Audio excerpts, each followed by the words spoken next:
توني كروس مع الكرة وانطلاقة من توني كروس، يلعب كرة في الأمام إلى فالفيردي. الدفاع في النادي الأهلي ينجح في إبعادها، تعود الكرة للريال، المحاولة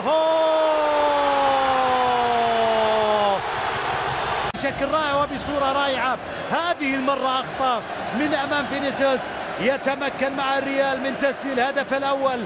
الريال لا ينهي الشوط الأول من المباراة إلا وقد وضع قدمه على الشباك ليعلن أسبقية في المباراة ليذهب. نسبة استحواذ ريال مدريد مقابل 36% لفريق الأهلي المصري. بدر الحقباني، أحمد عفيفي في قراءة الأوراق الفنية للمدربين. نتحدث عن مواجهة لم يكن سيء الأهلي في هذا الشوط. كابتن بدر، تحدث الأهلي كان له مبادرات عديدة رغم نسبة الاستحواذ الأقل من ريال. يخسر الكرة محمد هاني، الكرة لفينيسيوس في الجهة اليسار، ينطلق معها، سيطر على كرته، ثم الكرة إلى لوكا مودريتش مع الكرة في وسط الملعب، يلعبها إلى رودريغو، وفالفيردي ركلة جزاء. هل يعود معها الأهلي عبر عمرو سولية؟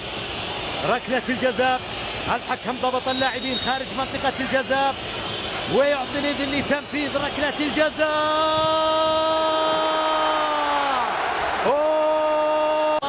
لوكا مودريتش أخذ القرار لتنفيذ الكرة الثابتة. لوكا مودريتش لم تطوى صفحات المباراة.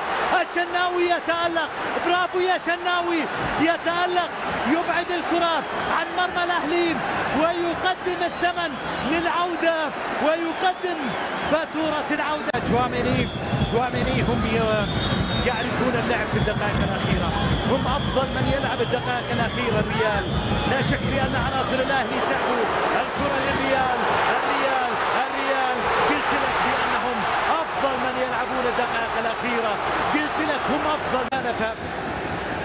هل اكتفى الريال بهدف الثالث أو يريد أن يوسع الفارق الآن من كرة ثابتة وركلة حرة مباشرة؟ الكرة الثابتة ملعوبة لمنطقة الجزاء، الإبعاد من دفاع الأهلي، الفرصة خطيرة تسدد.